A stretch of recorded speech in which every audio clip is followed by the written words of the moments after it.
En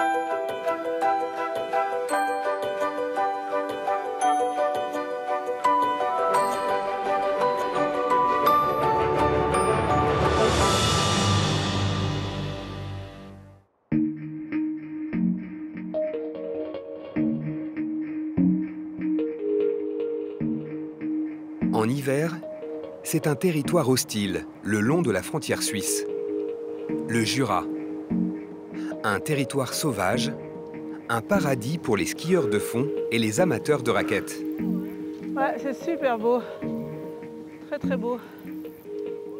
Seuls quelques irréductibles viennent ici tenter la grande traversée. Une randonnée de plus d'une centaine de kilomètres.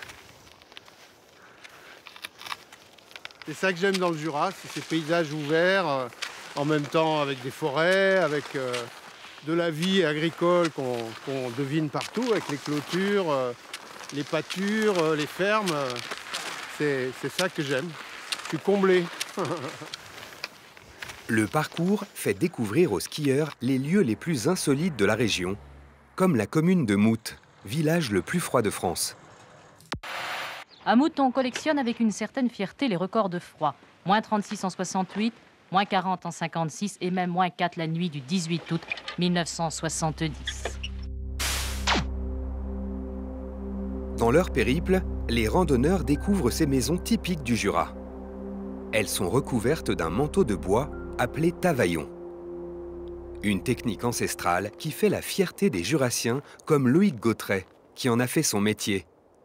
Il fabrique et pose ses tuiles de bois. Ça protège des intempéries, de la pluie, quoi. Ça évite d'avoir un mur mouillé. Et un mur mouillé transmet le froid. L'humidité transmet le froid, donc ça permet de garder les murs au sec.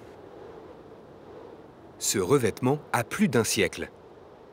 La pluie lui a donné cette couleur grise. Le vent et le froid l'ont grignoté, il va falloir le changer. Mais ce n'est pas un problème, car dans le Jura, la forêt recouvre la moitié du département. On ne se rend pas compte, mais ça fait son poids, ça.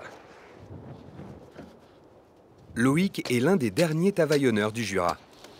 Au bout de sa hache, il y a de l'or. Un épicéa d'altitude âgé de 200 ans. On a des cernes qui font 2 mm, 3 mm maximum. Donc c'est des arbres qui poussent très lentement. Donc ça leur donne une qualité, ils durent dans le temps, quoi. Quand plus la veine est serrée, plus le bois est dur. C'est ce que les vieux disaient. Le métier ne s'apprend pas à l'école. Il l'a appris auprès d'un ancien.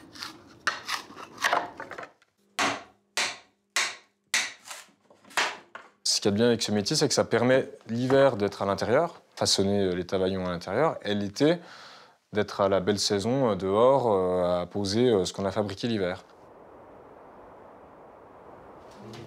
À la nuit tombée, les randonneurs s'arrêtent dans l'un des 150 refuges qui se trouvent sur la grande traversée du Jura.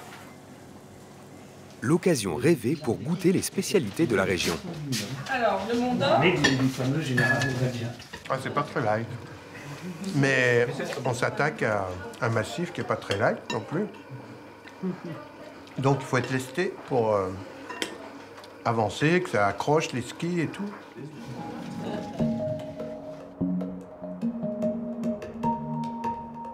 Le comté est le fromage emblème du Jura. Dans cette ancienne forteresse militaire, les fromagers ont pris la relève des soldats. Mais ce lieu ouvert aux visiteurs de passage a conservé son caractère exceptionnel. C'est une idée de Napoléon et il a été construit pour 3500 hommes, 2000 chevaux et qu'ils soient en capacité de tenir un siège d'une année. Ce qui explique ces dizaines de kilomètres de galeries et ces centaines de salles voûtées. Aujourd'hui, ces immenses salles voûtées et leurs parois de roche protègent désormais 140 000 meules de comté, avec des conditions idéales pour leur vieillissement. Toutes reçoivent des soins personnalisés. D'abord, elles sont salées en surface. Le sel attire l'eau présente à l'intérieur. Puis, la meule est frottée 3 fois par semaine. C'est ainsi que se formera la croûte. Et puis, il faut du temps pour que les saveurs se développent.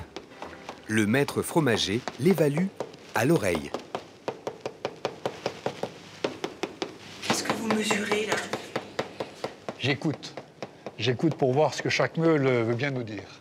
Et si on sait l'écouter, elle nous apprend beaucoup de choses. On entend si la pâte est bien liée, si elle ne l'est pas.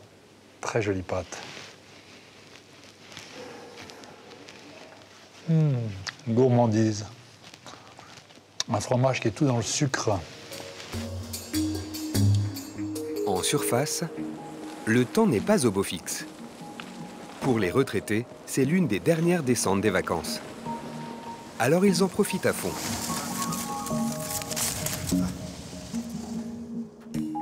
Mais le Jura ne révèle pas tous ses trésors en hiver. Il faudra revenir à la belle saison pour découvrir ces paysages d'exception, se métamorphoser.